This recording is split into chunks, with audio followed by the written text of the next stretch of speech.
I think it's in my DNA. I just have to help folk. I don't know anything else to do.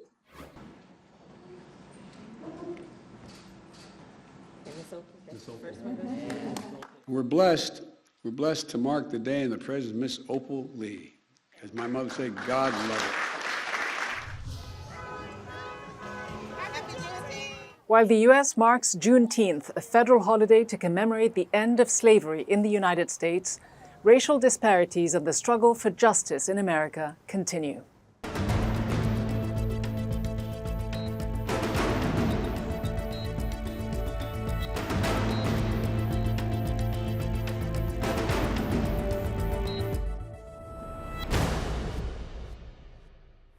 Hello and welcome to Inside America with me, Ghida Fakhry. Juneteenth marks the official end of slavery in the United States. It commemorates the 19th of June, 1865, when enslaved African Americans in Texas were informed that, quote, all slaves are free. It was more than 2 years after Abraham Lincoln issued the Emancipation Proclamation, which had legally abolished slavery in 1863. The first official movement in the U.S. Congress to make Juneteenth a federal holiday began in 1994. A year ago, President Biden signed a bill into law making Juneteenth the first new federal holiday in the United States since Martin Luther King Day, almost 4 decades ago. This year, Biden emphasized the importance of racial equity, saying, quote, it's not enough to just commemorate Juneteenth. Emancipation marked the beginning, not the end, of America's work to deliver on the promise of equality, to honor the true meaning of equality. We must not rest until we deliver the promise of America for all Americans. A new documentary titled Who We Are, based on archival footage, and a lecture by Jeffery Robinson, former Deputy Legal Director at the American Civil Liberties Union, focuses on the legacy of slavery and racism in the U.S. It was released on Netflix earlier this month. We're 50 years later now. Once again, America is having to look at issues of race dead in the eye, and once again, we are at a tipping point. And the question for all of us in this room is, what are we going to do about it? Joining me now is Jeffery Robinson, founder and executive director of the Who We Are project. Jeffery Robinson, as the U.S. marks Juneteenth, second year as a federal holiday, Opal Lee, the 95-year-old so-called grandmother of Juneteenth, said it should be a day of, quote, great unity, the other half of the 4th of July, Independence Day. She pointed out that these are dates that fall just 2 weeks apart, but how much unity is there in America today around the legacy of slavery and its place in American history? I think it's difficult to have unity on an issue like that when people don't know the truth about our history. So if there are a group of people who believe that our history is one thing and another group of people who believe that our history is something radically different, how you find unity there is very difficult for me to figure out. And I think that's one of the purposes of the Who We Are project. We want to bring people the truth, the good, the bad, the great, and the horrible of American history. And if we all know the truth about what happened, we can then sit down and find unity in that truth, moving forward from it. Is it about knowing the truth or rejecting the truth? Because your documentary, Who We Are, A Chronicle of Racism in America, which I just watched, is as bold as it is direct. In fact, in the first few seconds, you ask people in the audience who you're speaking to raise their hands if they've ever owned a slave. Of course, no one does, but you tell them slavery, quote, is not our fault. We didn't do it. We didn't cause it. It's not our responsibility, but it is our shared history. And you caution people not to belittle it, not to turn it into something that it is not. Who were you speaking to? Was it the white supremacists in America today or others who simply don't know the history of slavery and America? This movie was made for everyone. I discovered many of the facts in this movie, not all of them, but many of them when I was in my 50s. And I've had one of the best educations in America. Some people have said, well, are you making this movie for the choir? And my response is, the problem is the choir doesn't know this song. The choir may be singing something that sounds familiar, but if you don't know the facts of how our country was formed and why certain decisions are made, then you can't figure out where we should go forward. It was said most ominously by George Orwell, who controls the past, controls the future. And if we want to make decisions today going forward that make sense, then we better base those decisions on what actually happened in the past to bring us to this point. It's about informing, as you say, but is it also about confronting people whose sense and knowledge of history isn't as accurate as it should be? In the documentary, you confront a white man carrying a Confederate flag, which represented the 11 southern states that seceded from the United States between 1860 and 1861 to protect the institution of slavery. It triggered the Civil War. Their flag still represents today slavery and white supremacy, and we saw it hoisted in the Capitol building on January 6th. How much of a threat to American unity is white supremacy today? How much of a resurgent, divisive force is it in 2022? That's one of the things that I'm trying to point out about with this film and with the work that the Who We Are Project is doing. People will look at what's happening today and say, oh my God, this is new. This is coming out of nowhere. And there was a famous baseball player in America who was famous for kind of funny sayings. And his name was Yogi Berra. And he would look at this and say, this is like deja vu all over again. It's not that white supremacists are just now a threat in America. They have always been there. And that's what this film is showing, is that there is an unbroken history of this kind of behavior and this kind of philosophy that has gone up and down at some points in America, but we are not seeing anything new. What we are seeing is exactly the same philosophy, the same behaviors, and the same values that were existing way, way back in American history. And the question is, if we can see it for what it is, can we finally confront it? So you use the word confrontation, and that is right, because what we are talking about is America's creation story. And when you are challenging a creation story, people get very, very upset. And you say in the film quite unapologetically that you say this, you argue that the people who founded this country, the United States, had no problem with white supremacy. In fact, they depended on it to make America a great nation. A week before Dr. Martin Luther King was shot outside room 306 at the Lorraine Motel on the 4th of April, 1968, which you show the place where he was shot in your documentary. A week later, you were just 11 years old. You went with your father to a demonstration that turned violent. You said, we were on a path to racial justice. We were seemingly at a tipping point where we were either going to roll forward or roll back. 50 years on, more than 50 years later, where does America stand? Is it at another tipping point, and which way will it go? You know, I think we are at another tipping point. And tipping points in a country with a 400-year history, they don't last for a minute or for an event like George Floyd's murder or for an event like the insurrection on January 6th.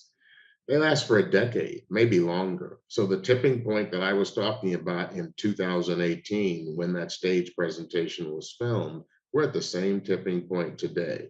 And we have come to these points in different places in American history on the issue of racial justice, and we have already rolled back, always rolled back. So I would say this, I am an optimist. I believe that action causes hope, and there is lots of action that I see in America today that does give me hope, even though I know there is an opposition out there. But this is America's last best chance to get this right. But do enough people in America today see the country as it is in its entirety? Because you say quite poignantly in your lecture, people are many things. Countries aren't just one either. America has demonstrated, you say time and again, its greatness. And America is one of the most racist countries on the face of the earth. Those two things are not mutually exclusive. It is not an either or. These are your words. Do enough people see America as it is, not an either or? I think not. Does it And I matter, think though? that, Does it matter that they see it in its entirety? oh, it matters completely. It matters completely because what we're talking about is how do we take an issue of racial justice today? For example, and I'll just do this quickly. If you never knew about the Tulsa massacre, and you were looking at the Greenwood neighborhood in Tulsa, Oklahoma, and trying to decide, why is this Black neighborhood so depressed? Why are all the businesses closed down? Why isn't there a much better community here? Black people just need to work harder. If you knew nothing about the Tulsa massacre, you could look at that and come to that conclusion, but you would be wrong. And when you try to solve for the problems that are there, you'll be solving for a problem that doesn't exist. And you will be ignoring the reason that problem occurred. So in order for us to move forward, it is necessary for us to look at what brought us to this place. It's not complicated. All right, Jeffrey Robinson, such a pleasure to have you on the program. Thank you so much. Thank you. Now, it has been nearly a decade since the Black Lives Matter movement was founded to highlight racism, systemic discrimination, and inequality. It is the most recent incarnation of the civil rights movement led by Dr. King, which ended legal segregation in the U.S. and established voting rights for African Americans nearly 100 years after the official end of slavery. Today, race politics feature prominently in electoral campaigns as Republican candidates rally voters against critical race theory, an academic field that studies the role of race in social, political, and legal contexts in the United States and its key institutions. Republican lawmakers relied heavily on race during congressional hearings in March to confirm Ketanji Brown Jackson as the first Black woman to serve on the U.S. Supreme Court. Meanwhile, California could soon become the first U.S. state to approve reparations for the descendants of enslaved African Americans after a commission created by the state recommended earlier this month paying reparations to address racial disparities. Now, while public support is growing in the U.S., a significant majority of the American population remains opposed to financial reparations for the descendants of enslaved people, especially in the form of direct cash payments. Joining me now is the Reverend Mark Thompson, who celebrated Juneteenth by helping plant a reparations garden on the lawn between the White House and the Washington Monument. Reverend Thompson, you were one of the activists who joined those carrying banners outside the White House just a few days ago, demanding that President Biden establish a commission to study reparations, saying making Juneteenth a holiday is not enough. California is the first state to establish a commission tasked with studying and developing reparation proposals. How far do you think this will go, and could other states follow suit? Well, I think it's already being discussed in other states, but this would take the federal legislation, which is H.R. 40, which has been introduced since 1989 and has been upgraded several times. This would take that legislation to the president directly for him to enact it by executive order. It is the only piece of legislation that African Americans have demanded since this so-called reckoning after the death of George Floyd, the deaths of George Floyd and Breonna Taylor. President can't end voter suppression by executive order alone, and he can't end police violence by executive order alone, but he can establish an H.R. 40 commission, and that will study what can be done to address not only the remnants of the period of enslavement, but all the vestiges that remain, including voter suppression and police violence. But just how likely is that to happen? Is it time for an executive order on reparations, as Human Rights Watch and other human rights organizations have been calling for? Well, the time is long overdue. We built in front of the White House for the first time a reparations garden with red, black, and green flowers right on the south lawn of the White House. We've even released a reparations song, and we invite people to go to hr40song.com/reparations now. We're pushing this as hard as we can, and it's unprecedented. We have 215 committed yes votes. Frankly, House Democratic leadership should bring it to the floor, but they're afraid to do so in this period of midterms, as is the president afraid to do an executive order because of the midterms. But They're appealing to a certain group of voters. The fact of the matter is, I think H.R. 40, either being passed by the House or being enacted by the president vis-a-vis executive order, would serve as mobilization for a great many African-American voters and our allies. But given the polarization that you mention today in America, how likely is it to achieve racial justice, to achieve reparations? How important is it to get compensation for all the evils that slavery represented?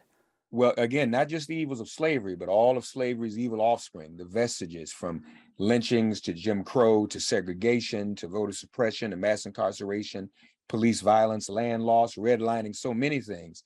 And the fact of the matter is, there will be no racial justice unless America's original sin of enslavement is addressed. You call it the original sin. For many African Americans, Juneteenth wasn't the end of all racial injustices, but it was the end, officially at least, of one of the country's original sins, original injustices, slavery. If in 1865 racial justice meant fighting any attempts to reimpose slavery through violence, in 2022, what does it mean to you?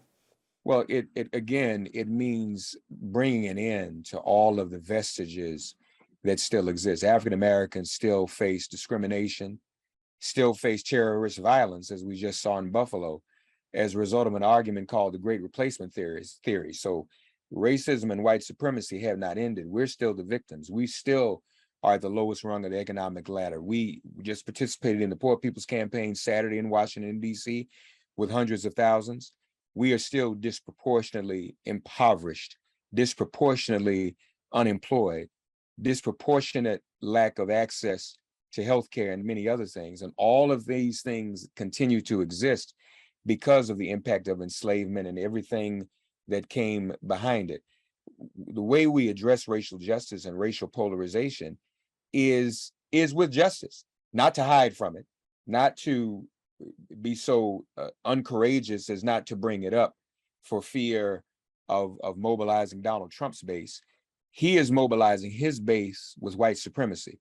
We must mobilize morally everyone, and even somehow, as Dr. King would do, try to change the mind of his base with light and love and justice. On this sober note, Reverend Mark Thompson, thank you so much for joining me. Thank you. Now, nearly 160 years after the formal end of slavery in the U.S. and 6 decades since the civil rights movement spearheaded by Dr. Martin Luther King and others, the legacy of slavery remains a reality. African Americans have accounted for a disproportionate number of deaths due to COVID-19. They have a lower life expectancy overall compared to white Americans, make less money, are less likely to own a home, and more likely to be unemployed or incarcerated. Between 2015 and 2020, fatal police shootings of unarmed African Americans were over 3 times as high as similar incidents involving white Americans, according to recent studies.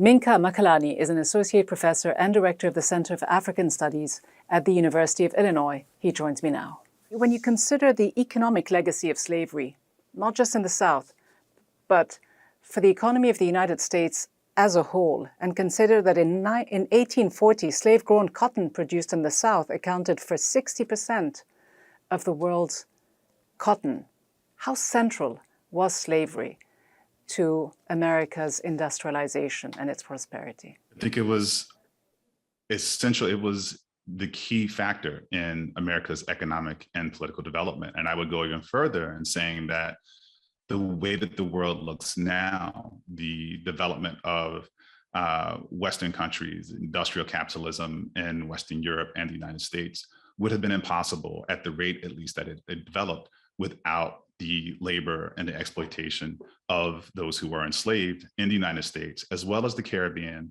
and Latin America. So this is really critical to how we live today. You mentioned the Caribbean and Latin America. In the Americas, slavery was not abolished in Cuba until 1886. In Brazil, Brazil was the last country in the Americas to abolish slavery, I believe, in 1888.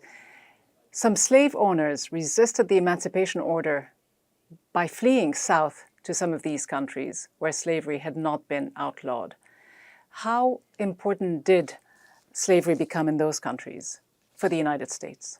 Well, there were, I think, even designs to try and annex Cuba at one point to make it a part of the southern United States. And so there was always an attempt. You have it beginning as early as the Haitian Revolution and what was Saint-Domingue, where enslaved Africans rose up to end their enslavement. And you had plantation owners coming to the US South, oftentimes with their property and human beings, to escape the insurrection, to ensure their financial stability, to maintain their way of life, and bringing those practices to the United States. And then this leads to the expansion into the Louisiana Territory. And so that the South, those Southern planters looking to places like Cuba or Brazil to try and maintain their property and maintain their standing, I think that is emblematic of how not only are we talking about an American problem, but we are talking about a global system of racial oppression and domination. And we can't disentangle what happens in the United States from what happens around the world or vice versa. And so I think it probably is really important to think about, the Juneteenth celebration this year, and then look at the elections in Colombia, which has a Black woman as vice president in that state, in that country. And so I think this is reflective of how all of these histories are deeply intertwined, even though we might talk specifically about what occurs in the United States and how that resonates from 1863 and 1865 all the way up into the present day. And when you consider that reparations were paid, if they were ever paid, whether it's in the case of Haiti to the French, or here in the United States, they were paid to slave owners. Correct. I think even also in the British system, that those who lost property in human beings were paid for their lost property, and not those who were enslaved. There were no reparations given to the state of Haiti and the people of Haiti. And certainly in the United States, my family, coming from a small plantation in Tennessee, had no benefit from anything living in that small county.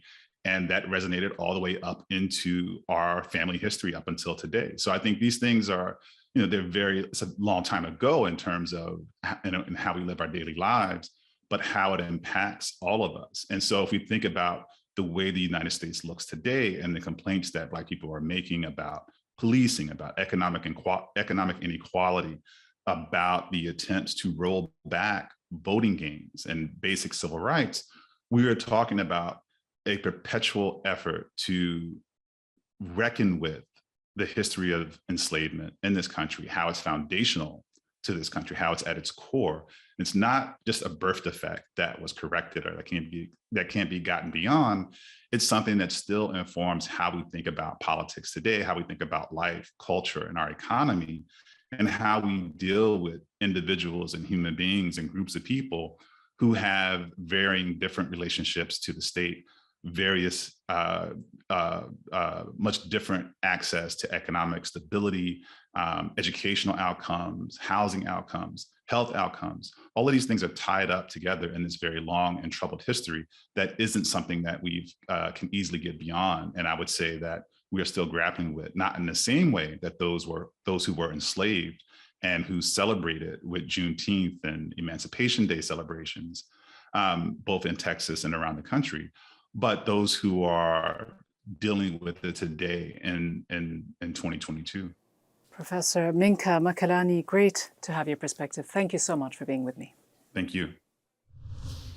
Now, as the U.S. commemorated Juneteenth earlier this week, President Biden reminded Americans of, quote, the lasting impact of systemic racism on Black communities.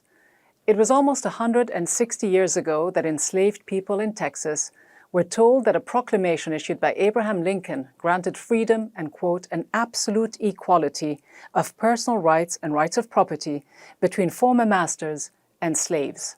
But not every enslaved person in Texas received the news. Slavery continued, in some cases for many years. Today, Juneteenth is, for many Americans, a reminder of the legacy of slavery and institutionalized racism that continues to permeate many facets of American life.